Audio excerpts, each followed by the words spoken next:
All right, let's dive deep into one of history's greatest, most captivating mysteries, the lost continent of Atlantis. It's a name we all know, a story of a brilliant civilization, a terrible catastrophe. But what if the story you think you know isn't the real story at all? Let's get into it. So, I'm going to start with a pretty bold statement here. Atlantis is the most famous civilization that never actually existed. Now, I know that sounds like a huge claim, but to really understand Atlantis, we have to peel back the layers of pop culture myth and get to its surprising and honestly much more interesting origin. I mean, think about it. The idea of Atlantis is everywhere. It's this epic tale, right? A sunken utopia with incredible technology and wisdom, all wiped out in a single tragic day.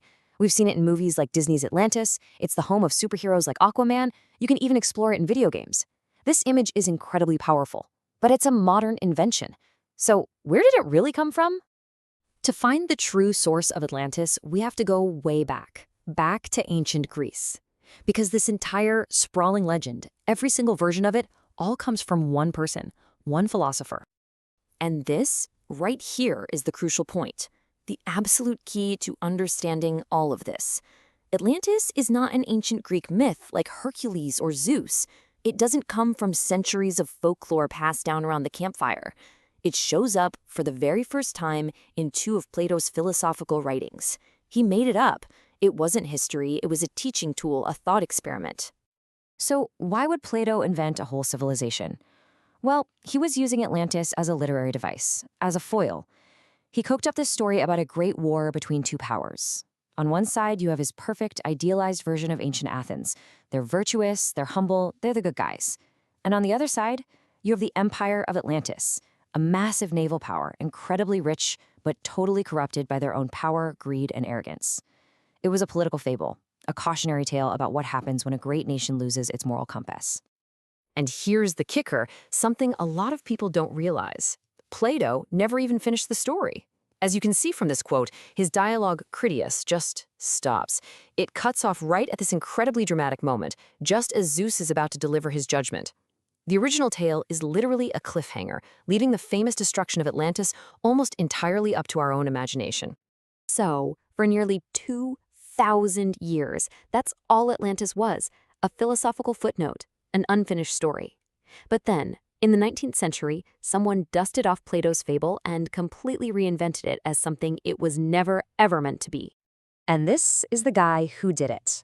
Meet Ignatius Donnelly. He was an American politician, a writer, kind of a pseudo-historian, who back in 1882 published a book that changed everything for Atlantis. Donnelly's book, called Atlantis, the Antediluvian World, just blew the whole thing wide open. He argued that Plato's story wasn't an allegory at all. It was literal, factual history. He claimed Atlantis was the original mother culture that gave rise to all the other great civilizations, from Egypt to the Maya. He even tied its sinking to the Great Flood from the Bible and said the ancient gods and goddesses were just the historical kings and queens of Atlantis. This book became the blueprint for pretty much every Atlantis theory that followed. So after Donnelly, the whole hunt for Atlantis kind of splits onto two totally different paths. One path tried to use science and archaeology to prove it was a real, historical place. The other path, well, it went in a much more mystical direction. Let's start with the scientific approach. The most famous theory out there tries to link Atlantis to the real-life Bronze Age Minoan civilization. They were based on the islands of Crete and Thera, which we now call Santorini. Now, around 1600 BC, a monster volcanic eruption completely devastated Thera. So the question is, could this real catastrophe be the tiny historical seed that grew into Plato's story, just distorted over centuries? You know, like a giant game of historical telephone? Well, when you ask archaeologists and geologists, the answer is a pretty resounding no. And this table shows you exactly why. When you put Plato's specific descriptions side by side with the actual evidence, it all just falls apart. Plato said Atlantis sank in a single day and night. The Minoan civilization slowly declined over 300 years. He described an empire the size of a continent. Crete and Thera are pretty small islands. He dated it 9,000 years before his time. The eruption was only about 1,200 years before him. It just doesn't fit, not even close. So with the scientific path hitting a dead end, the myth found a whole new lease on life from a very different direction, mysticism. And that brings us to this guy, Edgar Cayce. He was an American psychic, famously known as the Sleeping Prophet, who, back in the 1930s, gave these psychic readings that painted a wild new picture of Atlantis. Now, Casey's Atlantis was nothing like Plato's Greek-style empire. No, this was straight-up science fiction. He described the super-advanced, highly spiritual society powered by giant energy crystals. They had flying machines, incredible technology. He even claimed that survivors hid a secret hall of records beneath the Sphinx in Egypt. And it's this vision, the high-tech, crystal-powered Atlantis, that would have a huge, huge influence on our modern culture. So you see what's happened, right? We've got these different layers of the myth. You've got Plato's original political fable, then Ignatius Donnelly's pseudo-historical mother culture, and then Edgar Cayce's mystical sci-fi utopia. And today, in pop culture, all these different threads are just woven together into one giant, fascinating story.